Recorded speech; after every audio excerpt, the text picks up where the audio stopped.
Good morning, everybody. It's Andrew for 510 Books. If you remember, I had been filming all this construction going on. It turns out they were making a median, which they have not finished yet, but it's coming along, and that's happening. I don't know if what that will do exactly, but that's happening. Other than just keeping us separate from either side, and it'll look nice. Yeah. So let's be clear. Sometimes you just want to clear out old inventory that you listed a long time ago because you thought it would, when you thought it would sell, and you should have never listed it. Like this one, the perfect exercise, the hop, skip, and jump way to health. Should never have listed this. I listed it for $15.99. It sold for $6.72, free shipping. So I'm gonna barely make like a buck or something. Spawn, the Ultimate Collection. I thought this would sell well, but it's missing one disc. Anyway, ended up selling for $7.14. This was from a Gaylord. This was purchased as part of a big lot. And then this one sold for $8, free shipping. Yacht Log and Guest Register. It was a donation. This is just about getting rid of old inventory, basically. Speaking of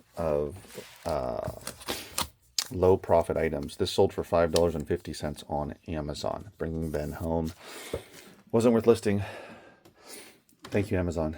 And then this one sold for $9.95. I got it for $1. Where did I get it? Let's see if I can figure this out. No, it doesn't say. Oh, local buy. So I guess it was part of a local buy. Sold it for $9.95. It's sealed, so that helps. Not sure when I bought it, but anyway, $9.95 plus shipping. This was the best individual sale. This came from those 10 boxes of donated CDs. Many of them were international soundtracks like this one, jazz and also classical. And this one, even though I asked $79.99, I got $33.60 plus shipping. La Bibbia Genesi, Italian, obviously. So be on the lookout for that one. It takes a while to sell, but it definitely sells for good money. And then this one is a lot of Bob Wills, who was I think it was Western, like country swing, I think is what it's called. Yeah. And there's 7 of his. And I took an offer of $29 on all of those. And that was, that was from the Gaylord. Remember those 3 Gaylords that I purchased? Gosh, when was that? Oh, that was in January. So that was in January. And yeah, that was the third Gaylord of the 3, the mixed media Gaylords. So it's a bit of a hodgepodge. And again, so it's Wednesday. So this is between Tuesday and Wednesday. 6 items on eBay, 2 of which were pretty good, and then 1 on Amazon.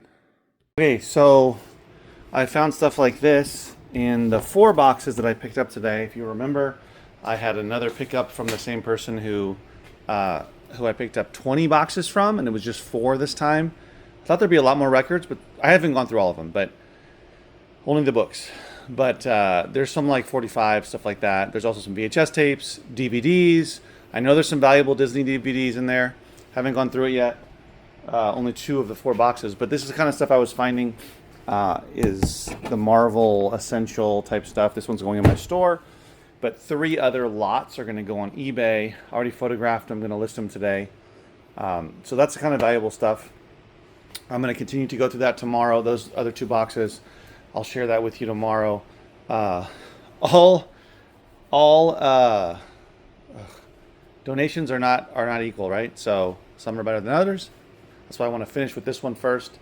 I got today. I'll finish it tomorrow, and then all are not created equal. That's what I want to say. And then I'll move on to the rest of the boxes, those 30 boxes that I started digging into that are not that great so far, but there's occasional good stuff in there. So here's like a sneak peek, some VHS tapes. There's 45s at the bottom. Apparently they didn't give me any LPs. And if you guys know, you already know that some of these Disney treasures can go for money. So I don't know which ones I have. I mean, I haven't looked them up. I don't know if I have the really high value ones or not. Worst case scenario, I can sell them in a big lot for a bunch of money. So yeah, we'll see. But that's great that I saw those in there, that I'm going to be able to get those. And I don't know what the 45s are, or not, I don't know if they're any good. But it's Wednesday still, and I got to take off after I make this video, which is the typical case, nothing new.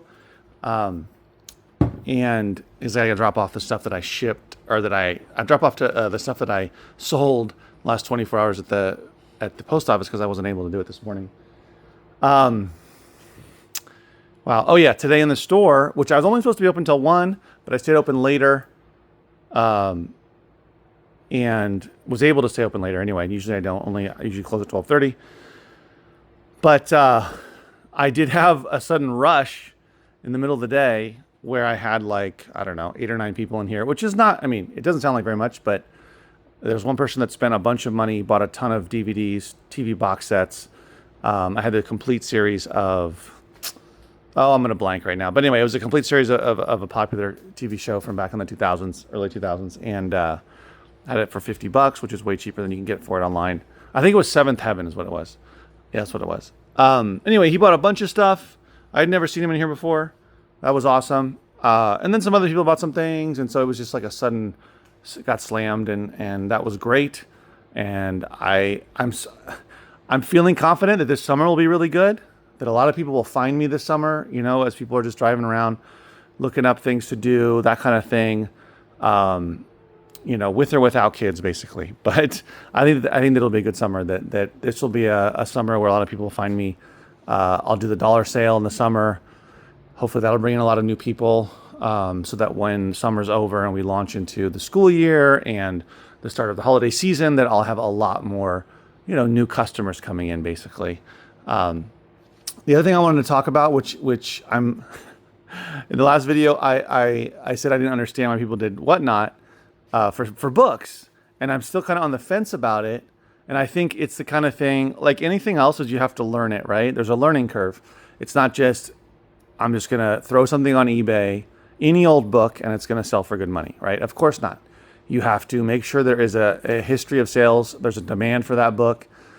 What is it going for? What's the competition? If it's a $7 book, free shipping, don't waste your time, obviously, unless you're going to sell 1,000 books a day, or 100 books a day or whatever. If you're in the volume game, outside of that, if you're looking for higher profit books, you're going to have to do your research. You're going to have to get used to knowing the difference between a book that doesn't look very valuable based on the topic, based on the cover art, based on the title, based on all these different things, right? Is it a paperback? Is it a hardcover? Does it have a dust jacket? Does it not have a dust jacket? All these things sort of come into play. Does it have ISBN number or a barcode versus an older book that does not pre-ISBN? And you figure that stuff out over time. So it's the same thing with WhatNot, where apparently I've been diving into it a little bit more, watching a couple of people's shows for books. I want to focus on books for now, and just seeing what people are doing. So some people do like big lots, big bundles. Some people do individual books, but I was watching a couple of shows where they were doing individual books, but they weren't selling very many of them. And you can see how many they've sold in that show, and it wasn't very much. Whereas other people that were doing some bundles, they were selling more. Also, somebody that had like really sought after modern romance novels that are a little more risque. Like one of them was from 2019. Probably most of them are fairly new. And those were selling for high prices. Like she was starting at $10 and getting like $18 for $16 for one book. That's different, right? So anyway, it just depends.